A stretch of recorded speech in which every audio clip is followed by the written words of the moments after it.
I had already undone a lot of life story. Yeah. And I was just so ready for the opportunity, ready for just that little nourishment to begin growing life in a new way. I was just looking for it. Let's dig through the mud together. We're so glad you're here. Join us here each week for Mudlark.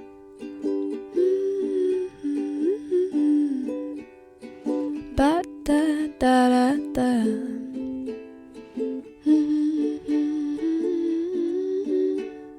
Mudlark.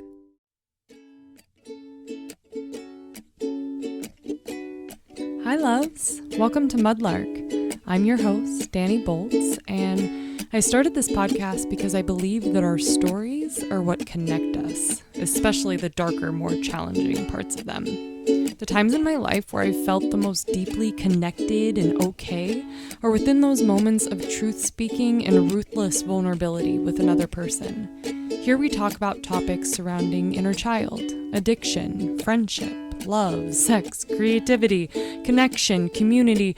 Really, this is the place where we talk about all the things, especially the things that are sometimes just simply hard to talk about. I'm not here to bring you big names, you guys. I'm here to bring you big topics. And now it's time for us to dig through the mud together. Let's go.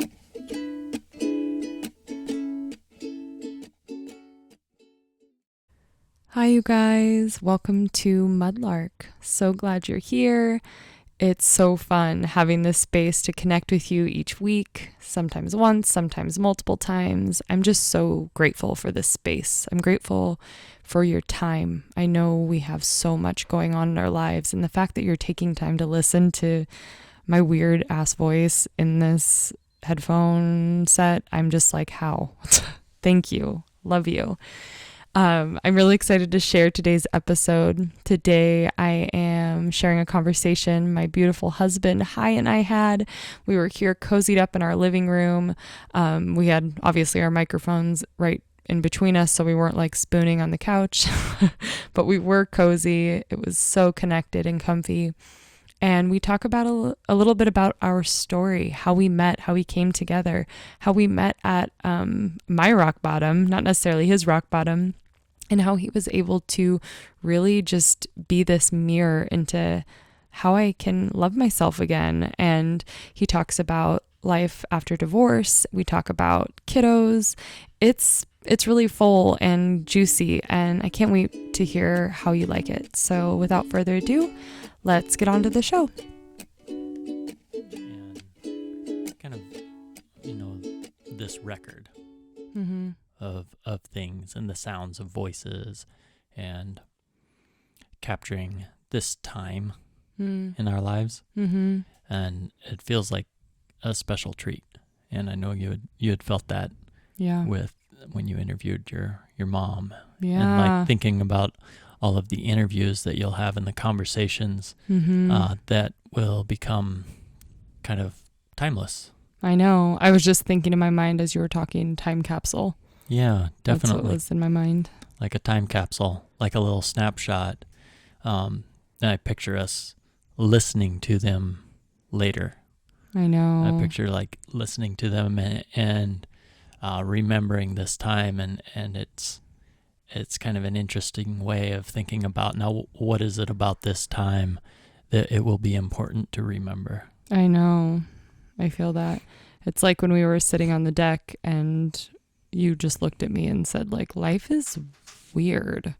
Or is that what you said? You were like, yeah. And it was just seeing everything that's like living around us and happening around us. And that sense of surprise. And I feel like I kind of naturally lean to this place of like not noticing. Like that's kind of like I'm such a jump ahead person and a building person and a growing person. I take action and let's try something, do something. Yeah. Yeah. Yeah. And it just makes me think of like not wanting to miss out. Yeah. It's kind of that feeling of like it could easily slip by. And I see that already. I mean, even looking back at pictures of the kids in the last, even though I'm like super stoked for them to be adults, because I feel like we'll have really awesome relationships with them when they're older. Totally. But I look at pictures back from when you and I started dating, so like almost 4 years ago, and they are babies, like they have baby faces and baby voices, and I'm again like that growth seeking, constantly wanting to move forward. I'm like, I can't wait till Kayana's 20 years old and we have more in common, and you know, but it's also there's this feeling of sadness attached because it's looking easy. back and seeing how much has changed. Yeah. It's a nice perspective. It's kind of a treat to be able to bear witness to the changes. Yeah, definitely. When I was at the teepee village retreat that Jess and I were leading this summer, I remember one morning talking to her about you and about how I'm like so excited for when we're old and we're traveling like to different places. And I remember it was we were at the hot spring just north of Eugene. It's an hour from Eugene in some direction, northeast, south, or west. And we were at the hot spring and I saw an older couple. That's what happened. I saw this older couple and the woman was like slightly younger. So it reminded me of us instantly. And I said to her, I was like, I can't wait to be like that with Hai and be coming to places like this with him. And she goes, dude, I can't fucking wait to come to places like this with Eric, like now, you know. And she's just way more present focused than I am. And it just made me like shift perspective. I'm like, that's right. Like I need to be living now. I need to be living here. I need to be seeing my life now and be experiencing everything as cheesy as it sounds, as if I'm dying tomorrow, because I might. Yeah. You know? Yeah. And I think that idea that we've explored, like we've pictured ourselves old before. Yeah. And just like we kind of started this conversation, like what's important to remember, I think that is a good that's a good trait to taking that mental experiment is, in the long run, what are the things that I don't want to miss now? Yeah, definitely. It's just kind of bringing that into a circle. Much like, you know, it's the way we've talked about us being young.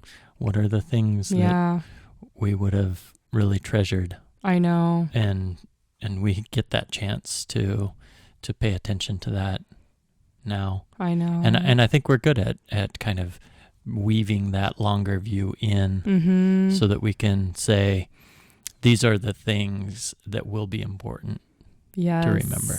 Yeah, like these are the days kind of feeling. To bounce back to Jess, like she's pointed that out so many times to me, because she just like reels me back in, similarly to what you do with me. And she, you know, I'm 29 years old, she's 31, and we're leading these retreats and doing these amazing things, and we're really strong and healthy and no illnesses. And she goes, dude, these are the days. Like, these are the days that we're going to like look back on when we're old and gray together and be like, remember when that happened. And it's jarring to think about that. I don't want to miss out. I really don't want to miss out. Right. It's scary. It kind of makes me feel like scared, but also empowered. Do you have things that have like slipped by you in your life? Do you feel like looking back that you're like, fuck, I wish I would have been more present for that? I guess I don't have things that I wish I would have paid more attention to, like been present and aware and soaked in, because I feel like that is one of my strengths, is being present and taking the moment.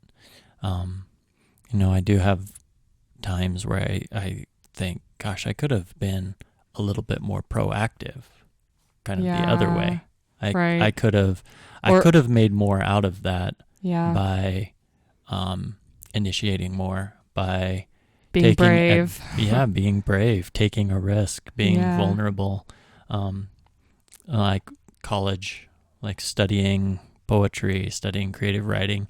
There's such a rich environment and so much art and expression going on and happening, and I totally played it safe. I definitely was. Yeah, I've heard you talk about that. Yeah, I definitely was kind of on the safe side, even though I was drawn to that and I was in it enough to be in it. Yeah. There's other things that maybe you were interested in and could have like leaned into more. Yeah, even just more fully into the same things that I was doing, like going to poetry readings and participating. I did, but not fully. But I could have been there more fully. Yeah, I could have been more engaged. I could have, I probably could have forged some long-lasting creative friendships. Right. That were outside of my comfort zone. Mm-hmm. That makes me think of just the topic of belonging, and we've been talking about that so much lately, and how I think it's similar, like how you were then, like what you're talking about right now, of just kind of being partway in, and I do the same thing, but I just like dip one toe into like places, like that's why I think I'm so nomadic, is because it's like I like on a subconscious level maybe feeling like I don't belong, and so I don't let myself soak in fully to the present moment because I don't want to get kicked out of it. Kind of feeling, or be like just denied connection. And I think we share that a little bit, just based on our upbringings, always kind of feeling like a little different than our families and feeling like we don't fully belong for some reason. Yeah. And I felt, hello, Charlie, just that sense of being the observer. Yeah. Yeah. Watching. Right. And and mine's different because I don't feel like I'm just the observer watching. I feel like I'm going to go do a 10-minute act and then I'm going to disappear. I'm like, I'm going to go get on stage and everyone's going to see me and I'm going to be like dancing across the stage, and then I'm going to literally phantom out and be like, peace. Yeah. Because I don't want to get kicked out. Yeah. Step out ahead of time. Yeah. Totally. Yeah. Not belonging. That I think with the podcast, with everything I do, teaching yoga, I want people to feel a sense of belonging, because I know how painful it was for me and still is today. Like I'm still working on it, but just feeling like I don't belong. I just want to be able to give that to so many people. Right. Which makes sense that you're so good at holding space. Yeah. That is one of your values and is holding space for people. And similarly, I see, as the observer, I see people's story and I want to draw it out and I want to hear the story and I want to participate in telling the story. Even if I might get it wrong, my mind starts telling the story of someone else's experience. And you're often too afraid kind of to talk to them and learn, where that's my strength, but that's something that's harder for you. Right. Yeah. And you more creatively like think of, oh, maybe it's like this or that, and then, but don't ask, you think? A lot of times, yeah, don't ask. Or what I had in my mind was more like going down the road of digging into other people's stories rather than digging into my own story. Yeah. We talked about that earlier today because I just got done recording a solo episode about my story, just giving a little background to who I am. And you and I feel like we also share that that it's challenging for us to take up space in life. Mm-hmm. Even it's just tricky. You know, we feel like we need to ask all the questions, or we feel like we need to be the one to, you know, kind of carry the conversation to make other people feel like they belong. But then that leaves us feeling kind of like bizarre and not okay. And yeah, and right. and then I noticed that I think the moment we met each other for the first time in maybe like ever, we both just required the other person to take up space, because all I wanted was to hear everything about who you are, and you wanted the same. Yeah, we were so good at inviting the other to hold space for themselves. Yeah. We We forced it. We're Yes. like, you're not allowed to be here unless you are just telling me every ounce of everything. Totally. Yeah. So it was definitely kind of forced into sharing my story, Mm-hmm. Invited and given authority over that in a new way.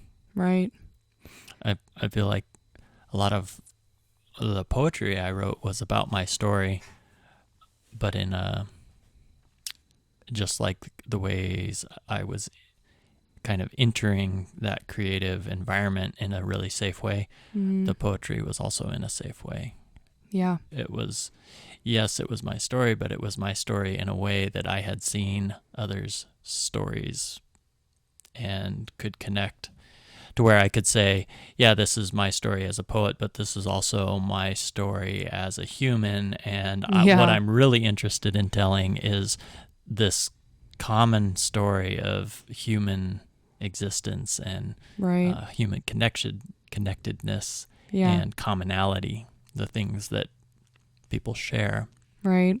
Rather than saying more boldly and more audacious, this is my story and my experience is totally different than everyone else's, which is more true.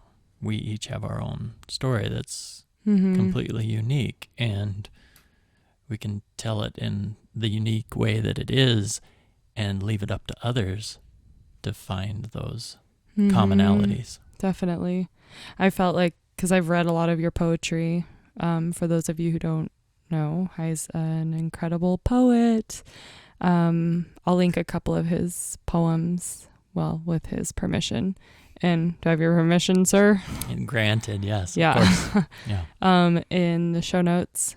But I've read some of your poems from the past, and I remember they're beautiful and striking, and I do feel what you're saying though. Like there was a sense of like, this is my experience as a poet, kind little of safety.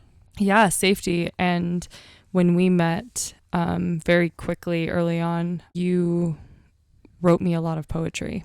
So and it was that straightforward kind of raw. I want to tell you everything kind of poem. Right. Where I just want to share this with you, and I don't know if it's right or wrong or awkward or clumsy. And I was just like, bring it. But I just need to. Yeah. Yeah. Yeah. It is the best. And sorry, there's like a tractor driving by our, like, the people's land that we live on. They just like cruise around on their little tractor every night, and it's really, really fucking cute. It's really sweet. They're out there touring together. They tour on their little tractor, and we just see their little faces go by the window. But yeah, your poetry, the poetry that you wrote for me, the poems that you wrote for me, just helped me to know you in such a deeper way. And that's what poetry should be. I feel like you cracked open a little bit. Definitely. And even in ways where I was able to write about my own experience, like the piece I wrote about just broader experience of love and partnership and what that has been like for me in a really vulnerable, raw way. Right. That was not by plan or according to any design. It just is the way it happened. Were you nervous to read me the first poem that you wrote for me? Or did it feel safe?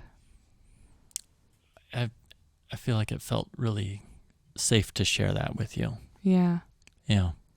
I remember like this, when you were reading it, I remember the moment. I remember where we were, what we were doing that day, and just feeling like this sense of honor, but also this like almost awkwardness because I was at such a low place. And I was like, how the fuck do you love me so much?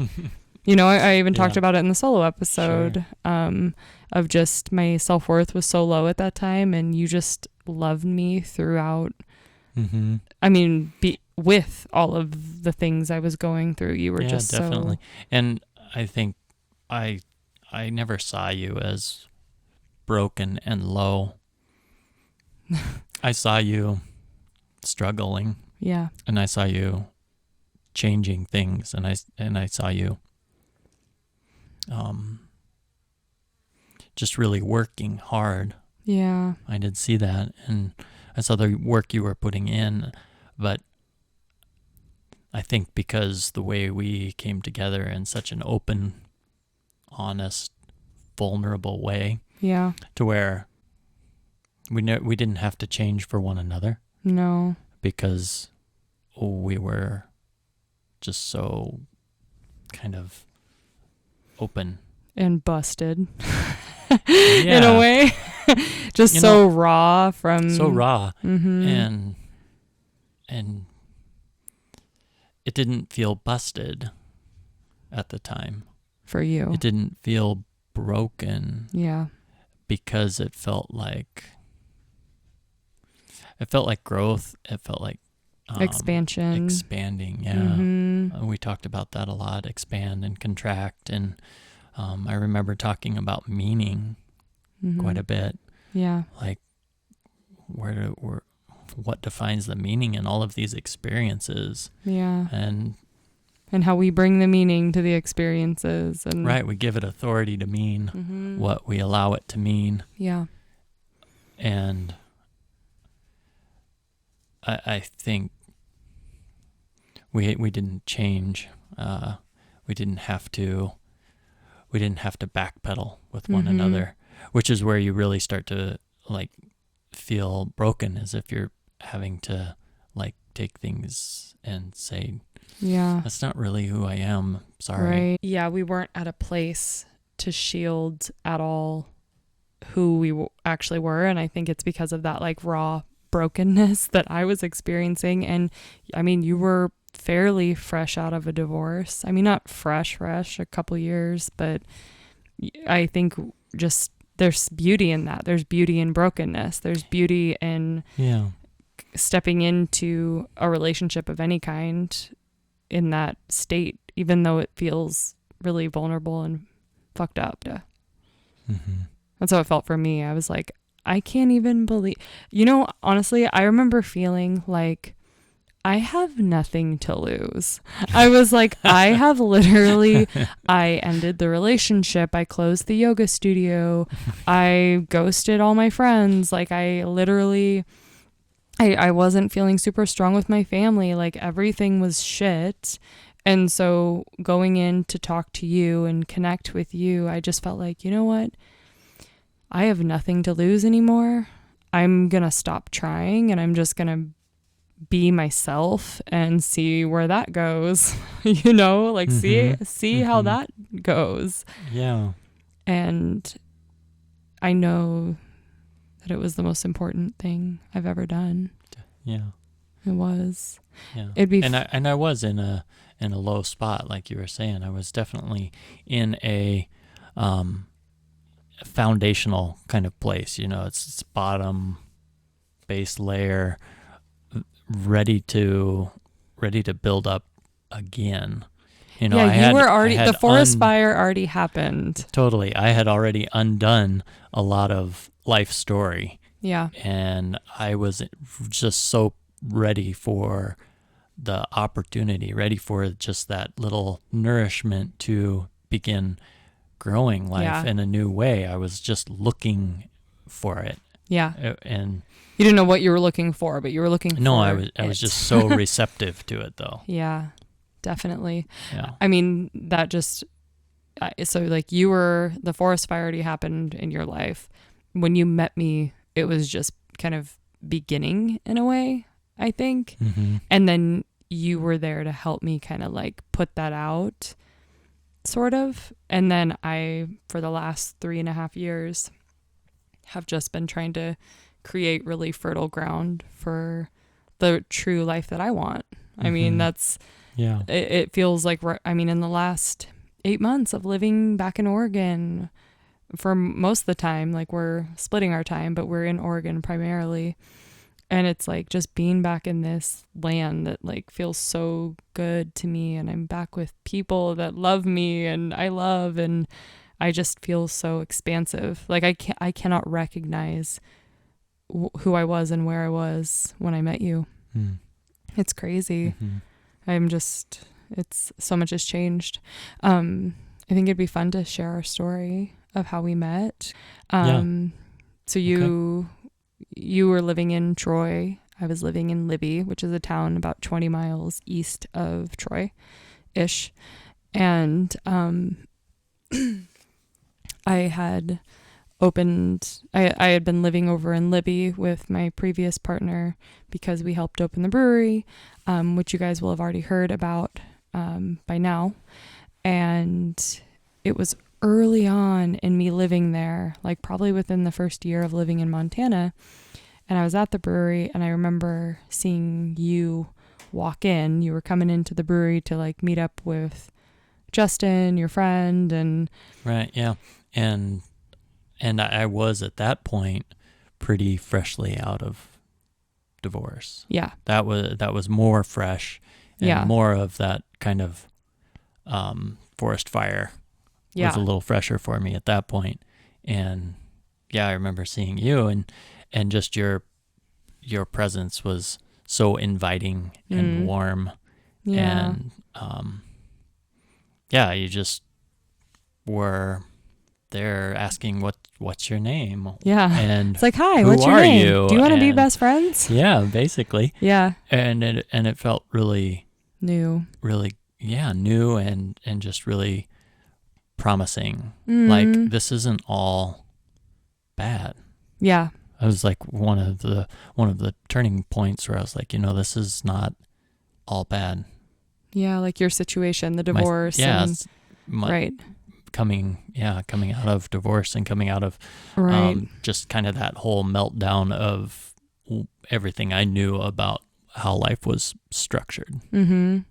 Yeah. And so you came in and I wasn't even thinking I was as happy as I knew I could be at that point. I was in a good relationship. We had just helped open this brewery. There was a lot of good energy surrounding our projects and our life really. Grant and I were doing really fun things at that time. So when I saw you, I remember feeling something like very visceral. Like I remember looking at you and just being like, And it wasn't like, I want to jump his bones. Like it wasn't that feeling. It was like, I want to know that person. I want to know who you are. Your energy was so magnetic. And I was just like, I just want to be close to you and not in any way other than that. I just want to like know you.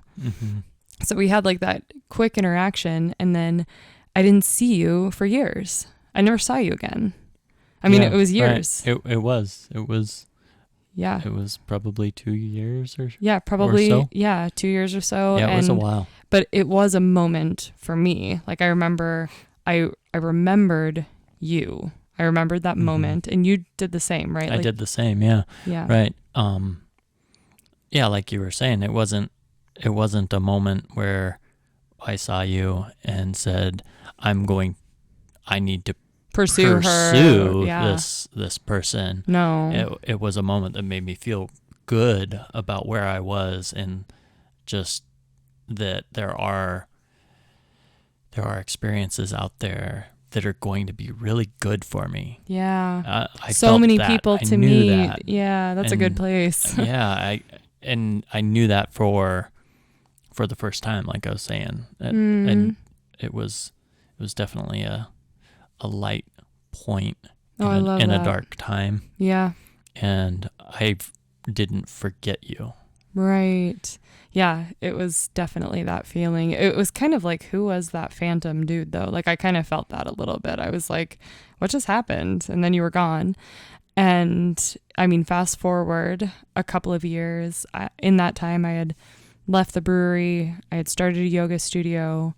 Little did I know, Hai's ex-wife was one of my students. I didn't know that she was in any way like connected to him.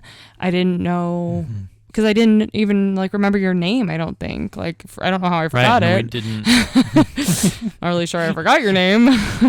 Yeah, you wrote it down several times. Yeah, right. But so yeah, like his ex-wife was one of my students. We weren't like close friends or anything, but she was a regular at my studio. And then the kids, so Hai has 2 kids, my step kiddos now.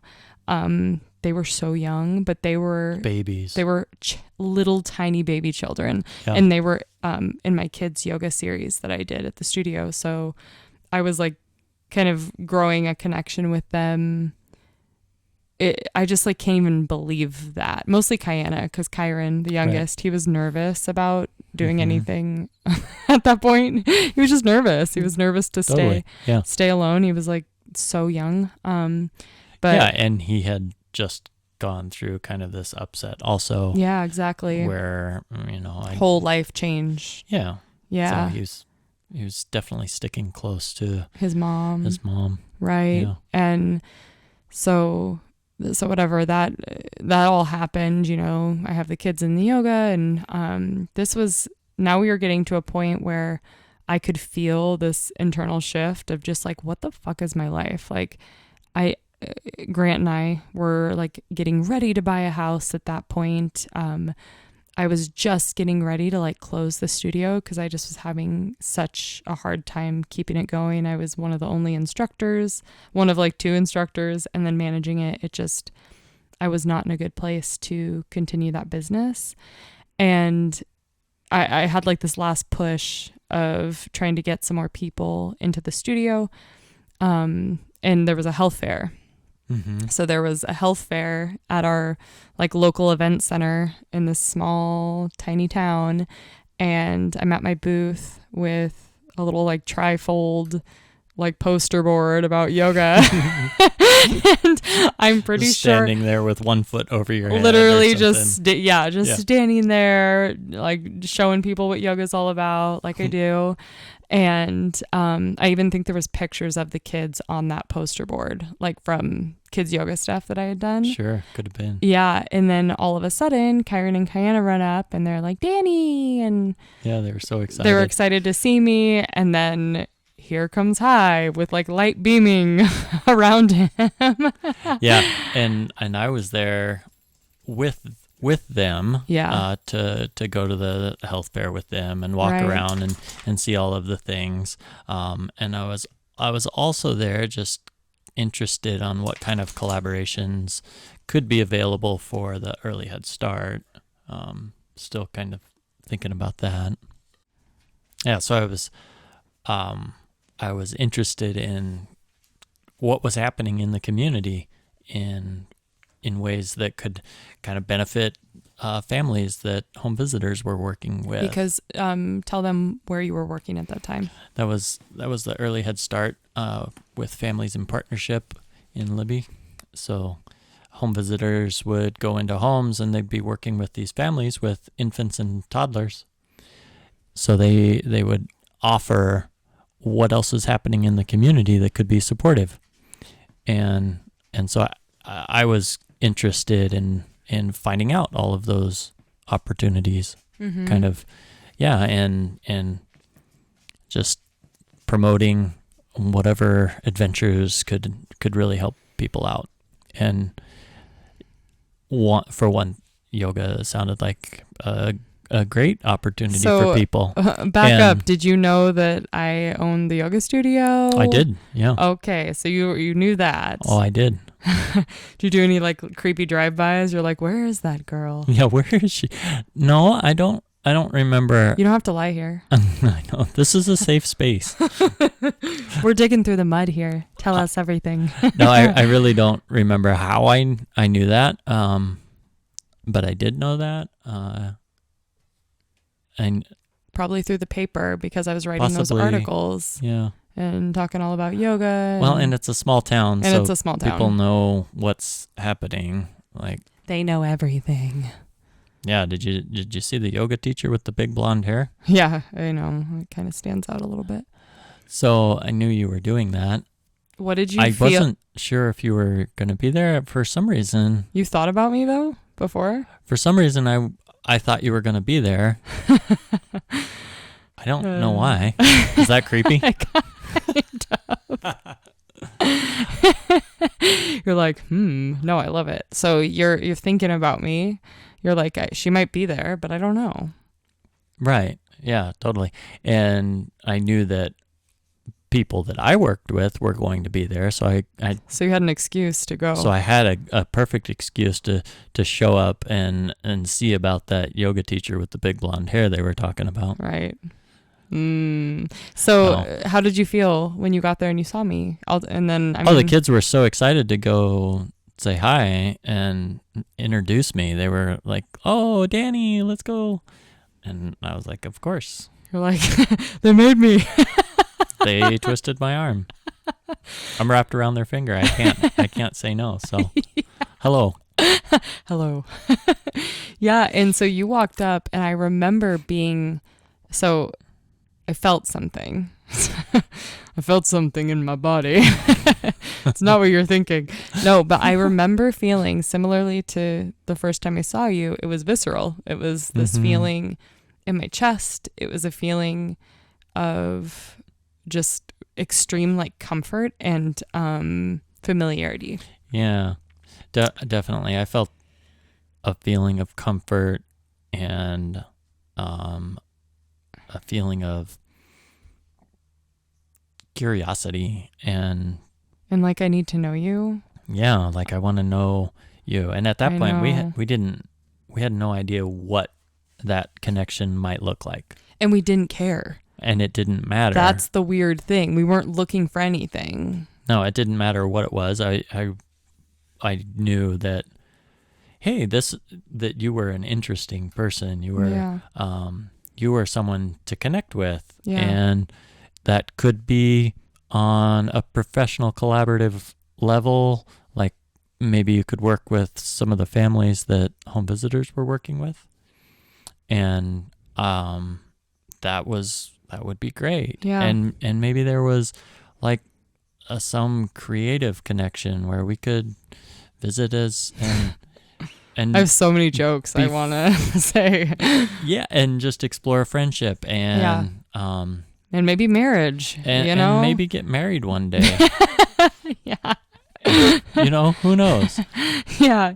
But yeah, I felt the same way though. I felt like, because I was in a relationship at that time. I was in a relationship that day, even though I felt like it was ending.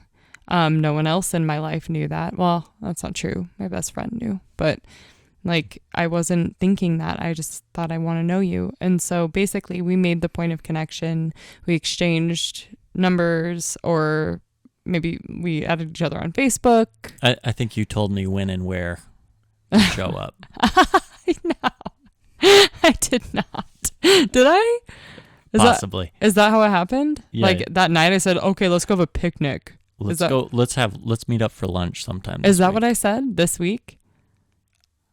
I think I don't remember. I don't know. Exactly. I probably did. I'm super fucking forward, and I'm the initiator and everything. Totally. Everything. Honey. So we ended up meeting up. We went and had picnic. We brought our own lunch and we met down at the river. Yeah, it was like, let's meet up for lunch. Where's good to have lunch? Nowhere. Let's go to the river. Yeah, exactly. We'll eat outside. Yeah, we'll eat outside. And they're just, in that town, there's just nowhere good to eat except for Rosita's. That's the best place. In Libby, Montana, go to Rosita's. Anyway, plug. So we meet down at the river. I get there first and he pulls up and he's walking towards me. again, that body feeling, that visceral feeling comes. It's like a wave over me. And he sits down, and within, I think, 2 minutes, I said, I hope that this doesn't creep you out. Oh, yeah, I remember. Yeah. I said, I just really hope this isn't weird or this doesn't creep you out. But from the moment I saw you, you felt like family to me. And yeah, that was a really comfortable thing. It wasn't a creepy thing to hear at all. It was a very comfortable thing. Thank God. Because it really mirrored just an easy comfort that I was feeling and openness to, like we said, whatever this might be. Whatever that connection was going to be, it was going to maybe be something, and we were excited for that. Right. And that was even something we talked about in our vows, which we're going to be doing a recap of our vows. We might have already.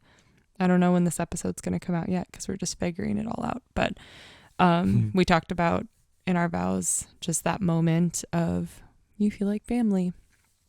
Yeah. And it's been true ever since, and now we are family. So I guess to fast forward a little bit, after that, I just knew, I was like, best friends for life. We're connected. I just knew I wanted to be so close with you, but I was still in my relationship. I remember talking to Grant about you in a fairly open way. I wasn't like, oh my God, he feels like family. I didn't like say it that way, but I did say we have a really deep connection and I want to just explore that. I want to be friends with him, but I also didn't want Grant there. So I think that was like my intuition saying like, you should probably end this relationship. If this isn't this, looking back, I can see how my higher self was just like trying to get me out of that relationship for a long time. Yeah. Kind of nudges. Yeah. Nudges. And so we went forward, Grant and I, with buying the house. Like that was like right at the time that we were buying a house, and you and I were going on walks and hanging out together. I ended up getting a job part-time at the nonprofit that you worked for. Now I creep in. I'm like, hello. But I was actually really, really interested in working with families, and I was needing work since I was closing my yoga studio and I needed to have income to survive. So we started to kind of forge this like business relationship / friendship for sure. It felt like we were collaborating on some projects at that nonprofit, and you could tell like everyone we were working with were just like watching us like goldfish. There was kind of a moment there where it felt like we were being watched. They're like, I see you. But they're like, I don't know if you know what's happening here, but yeah, exactly. And so anyway, we moved forward. We kept going on walks. I say that sounds funny, but we did. We would just go on walks every day. Right. We'd grab lunch and be like, hey, let's take our lunch break and go for a walk. Yeah. Spend some time in nature. And then it got to the point where I just knew. I remember I called a therapist. I was like, I need fucking help, because that's when everything just started to, like when the universe swooped in and dumped my bucket of life over and was like, everything that's not sticking is leaving now, honey. And so I was like trying to find a new therapist, and I remember being on a phone call and with a therapist and being like, what do I do? That therapist ended up being horrific, remember? We don't need to go into details about that, but I do remember. I might talk about it in the future because it was insanity. But I knew I needed to end my relationship with Grant before moving any more. And so I did, and it was the hardest breakup because it was, I cared about him and loved him so much.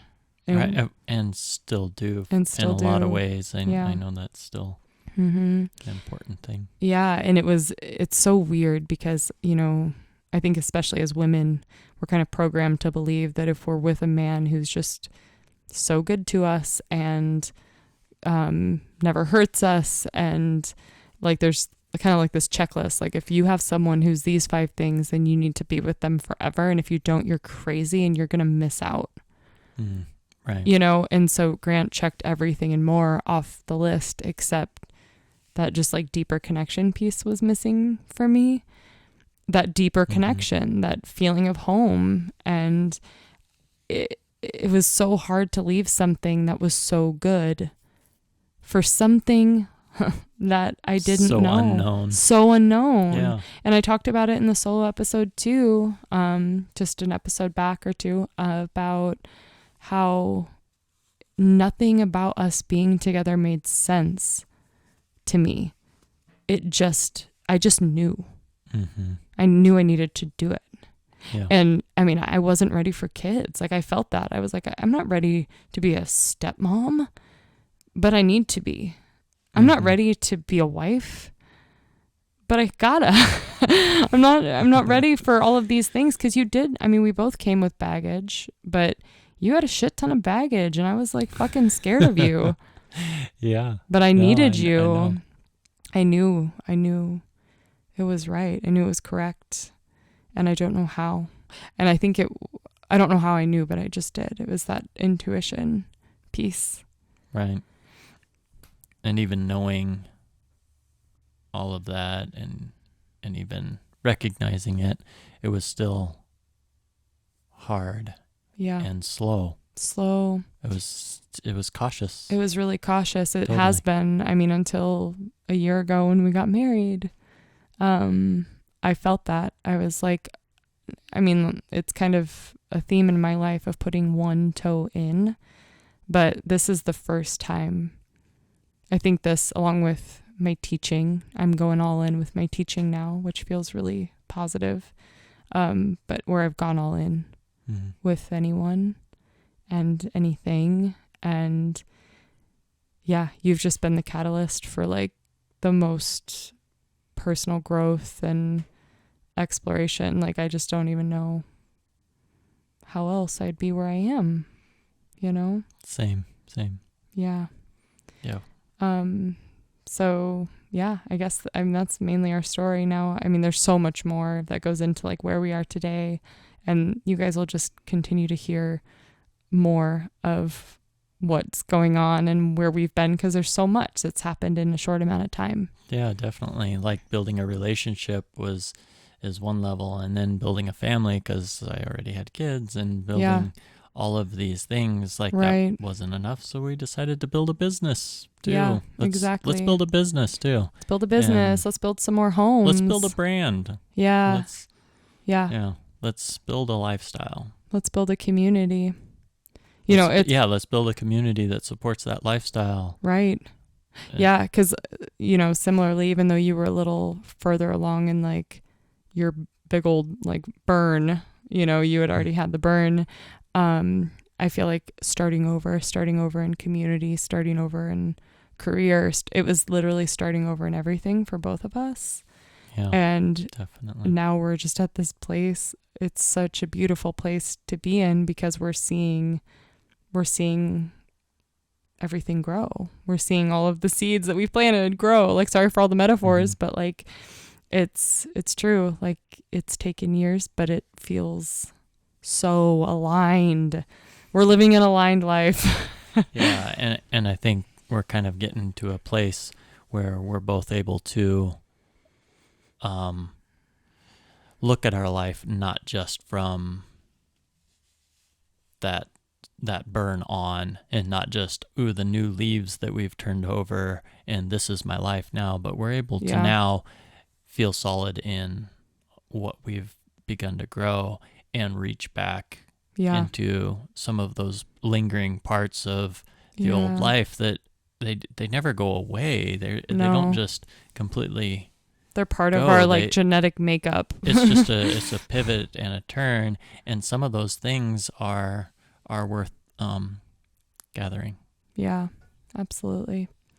And I feel like being in a place now of just, I feel so grateful for every human I've ever been with, for every experience I've ever had. And I don't know, I I love where we are. And I don't know. I want to ask you this. This just kind of popped into my mind. But okay, as it does. Yeah, I guess for people who have or are going through divorce and maybe haven't found their person, do you have any advice or any words of wisdom? Because I mean, yeah, that's a different experience that you've had than me. So I'd be interested to hear what you say about that. I guess I don't know. So the thing that pops into my mind is just a solidness in self is so important. And because when you are married, when you step into a marriage, you become a partnership, and sacrifices that you make, you can make toward a marriage rather than towards an individual. And there's just a lot of things that go into an entwining and of lives, and that's a strength, but it's also a vulnerability. I guess there's just an essential solidarity within self that's foundational to making that even stronger and making that better. And coming out of divorce and being thrown back into that kind of solitary existence, it was jarring, but also just necessary. So necessary to just to remember that we're all individuals, and we all make our meaning. You know, the things we talked about early in our relationship about making meaning, and we get to decide what means, what and what authority we give to different things, and re-owning just a solitary life is really important. Right. I love that. That makes so much sense. And I think that, I mean, even people who haven't gone through divorce but have just gone through a breakup, you know, I mean, that I think that can bleed over into that as well. It's, you have to be whole. You have to recognize your wholeness before stepping into anything. Yeah. You know, or you can find it during. I mean, I feel like I was maybe that person of, I felt so busted and broken, but with you were just able to be that kind of like clear glass that was able to reflect my own full cup, you know? Yeah, I think that has been a really kind of consistent strength of ours is reflecting independence. Yes. Like I messaged you the other day when I was out in Portland, you know, on a Saturday. I'm like, thank you for letting me be free. You know, I mean, it sounds so weird to say, but it's like, it's true. Have your relationship, your marriage, any relationship, friendship, anything, it should make you feel so free. Free. I swear to God, like I want to like sing that "Free to Be You and Me" song. Like, what is that? 'Cause you and me are free to be you and me. Like, that's how I feel. It's like, I'll link that in the show notes just so you can listen to it anytime you're feeling like bound down or whatever. Yeah, thank you. Yeah. But anyway, it's just, I do believe that any time we're in relationship with anybody, if it's not making us feel free and expansive, we should probably explore what's going on and shift it in some way. Right. Recognize the things that feel constraining or constricted and not really fueling and feeling free. Finding those things, identifying, well, what is it about that is making me feel restrained or constricted, and burn it to the ground and look at what it is and how you can address that need. That's a need within yourself. That's not the fault of the relationship. That's a need within yourself that you're not meeting. Yeah, absolutely. And finding the ways to meet that so that you can show up feeling freely and fully available. Yeah, I love that. That's so good. Yeah, it sounds so simple, and it is simple, but not necessarily easy. Yeah, I can feel when I'm getting lost in you a little bit. Like there's just been times where I haven't been giving myself what I need to feel whole and complete, of just like going to yoga or just being in nature more than anything alone. And I need so much alone time too when I'm not giving myself that, or if you're home all the time and I like have no fucking moment. Sorry. But really, like when I don't have a moment to just be in the comfort of my home and just be soft and cozy alone with no one else, I can feel that. You know, that's when I feel that constraint. I'm like, oh. So that's obvious. It's obvious that we have to feel so complete in who we are to feel good with another person. Yeah. Yeah. We definitely both have our times when we have to kind of step back and go, wait, what am I not doing for myself? Yeah, because that's always it. Yeah. You and I show up for each other in good ways, and if we're annoyed with each other, it's because we're not getting something from ourselves. Do you believe that to be true for the most part? I do. Yeah. Yeah. I mean, sometimes you just piss me off or you say something kind of annoying and I'm like, right? Like sometimes we do bug each other. We're not flawless. It's not always just like, oh, I just need a latte date for myself. Like that's not always it. Sometimes if I had a latte, then your stupid comments wouldn't be nearly so annoying. Yeah, I know. Well, thank you guys for listening, and thank you for talking with me, honey bunny, boo boo bear. That's how we talk. Yeah. Just kidding. No, it's not. But I love you. I love you. And I love our story, and it's fun to tell it, and it's fun to just talk about it a lot because it is. It's really special and unique. Yeah. And it's a sacred thing. It is. I think we've been protective of it. We have been, for sure. Yeah. And now we're coming out. Yeah. We're coming out. Fly, birdie. Fly, little birdie. Fly, little birdie. All right. Well, I love you. I love you. Bye.